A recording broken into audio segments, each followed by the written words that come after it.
Chers amis, bonjour. On va essayer d'avoir une petite idée sur la notion, évidemment, des 3 semaines, de ce qui s'est passé et de la relation qu'il y a dans le couple. Parce que finalement, nos Chachamim nous disent dans la Gemara dans Gittin que lorsqu'un couple se sépare, c'est comme si on avait détruit les pierres du Beth Amikdash pleurent. C'est comme si on avait détruit le Beth Amikdash. Un couple, c'est un mini-sanctuaire. Et la chambre des parents, c'est le Kodesh HaKodashim, le Saint des Saints. La table où on mange, c'est le Mizbeach. C'est là où on faisait les sacrifices. Tout ça nous impose, évidemment, que dans chacun de ces endroits, on doit se comporter de façon adéquate. Sur la table, manger comme il faut, bien entendu manger cachère, mais pas simplement ça, mais parler aussi cachère sur cette table. Ne pas dire la shonara, ne pas dire des bêtises. Dans la chambre des parents, avoir un comportement adéquat, etc. Les Chachamim nous disent que 4 choses sont passées au moment de ces 3 semaines. La destruction du temple. Première chose, c'est Bouta la Tamid. Le Tamid, c'est quoi? C'est le Korban, c'est le sacrifice journalier que l'on faisait chaque jour, matin et soir.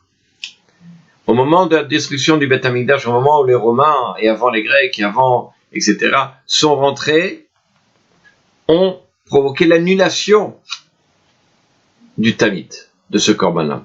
Quelle est la relation, quelle est la notion de Tamid dans le couple? C'est cette capacité, sans arrêt. C'est quoi un Tamid, un Korban? C'est quelque chose, Korban, c'est-à-dire se rapprocher d'Akadosh Baruch Hu. Chaque fois, on évolue et on se rapproche chaque fois un peu plus, constamment, vers Akadosh Baruch Hu. Cette notion se retrouve aussi dans le couple. Un couple sain, c'est un couple dans lequel il se rapproche chaque fois, il mûrit chaque fois un peu plus, de façon constante. Le problème, c'est Chazé Shalom si on a cassé la constance. Si le couple tout d'un coup est attiré par autre chose. Si tout d'un coup ils ont un autre objectif, la constance est cassée, cette évolution est perturbée et le couple est en danger. Autre chose. Là, les Chachamim nous disent Uvka Ha'ir. Il y a une brèche qui a commencé dans le temple avant la destruction totale du temple. Dans un couple, il y a beaucoup de choses qui risquent justement d'ébrécher. Les premières choses que je vois et que j'entends, c'est le problème d'Internet. Internet, c'est la première brèche qui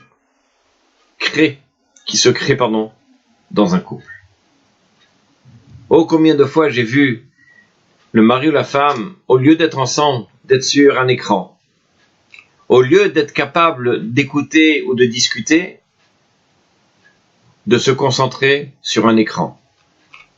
Au lieu de parler sur les problèmes de l'éducation des enfants, sur l'avenir, sur l'évolution simplement du couple, ils sont focalisés sur un écran. C'est la brèche. Il n'y a plus de capacité, de lendemain, parce que plus on est attiré par cet écran, et plus la brèche elle devient importante, et plus l'éloignement entre les deux remparts se fait grande jusqu'à Chazé Shalom, la destruction totale. Pour y remédier, évidemment, c'est de prendre conscience. Quelles sont les choses qui risquent de provoquer une brèche?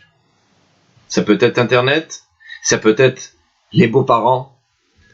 Des tas de choses font que notre rempart, notre citadelle, le couple, est sans arrêt mis en danger.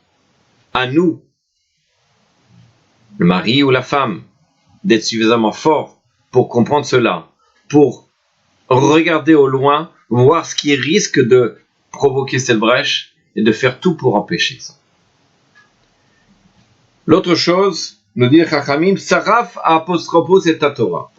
Apostropos, il a brûlé la Torah. C'était l'un des événements tragiques à ce moment-là. La Torah, c'est quoi? C'est l'alliance. C'est l'alliance entre Akadosh Baruch Hu et le Ham Israël, et le peuple d'Israël. Évidemment, qu'est-ce qui se passe ici? C'est que souvent, lorsqu'il y a la brèche, on risque de brûler notre alliance, de mentir, de cacher des choses, de voir ailleurs, excusez-moi du terme, des tas de choses qui font que l'alliance entre le mari et la femme brûle, se consume, se détruit. Pour y remédier, évidemment, c'est de savoir encore une fois combien ma femme elle m'apporte, combien mon mari il m'apporte, combien moi je vais lui apporter, tant j'ai de reconnaissance vis-à-vis de ce que lui ou elle me donne.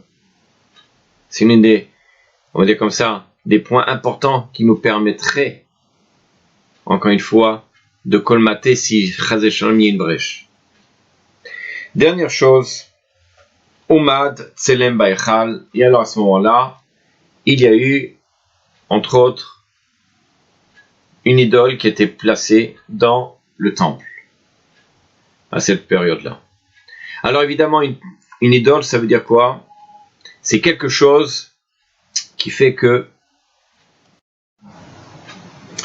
alors que symbolise justement cette idole dans le temple, l'idole évidemment c'est quelque chose qui est parasite, qui ne fait pas partie de cet endroit. Non seulement il ne fait pas partie, mais en plus il détruit cet endroit. Cet endroit c'est le Beth Amikdash. Beth Amikdash, c'est l'endroit évidemment saint.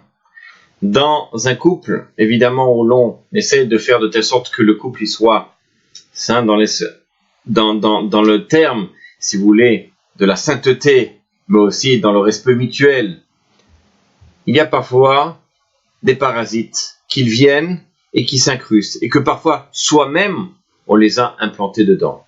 Encore une fois, l'un des problèmes principaux, c'est Internet, c'est ce que l'on va mettre entre l'homme et la femme, cette idole-là, Chazé Shalom, que sans ça, on n'est plus capable de faire quoi que ce soit, on ne sort plus, on ne va plus au restaurant, on ne va plus faire d'exercice, on ne va plus parler ensemble. Pourquoi? Parce que j'ai des mails à envoyer, j'ai WhatsApp ou Instagram ou tous ces trucs-là de réseaux sociaux et de Facebook et tout ça, qui font que je n'ai plus de relation familiale, j'ai plus une relation avec mon partenaire, ma femme ou mon mari.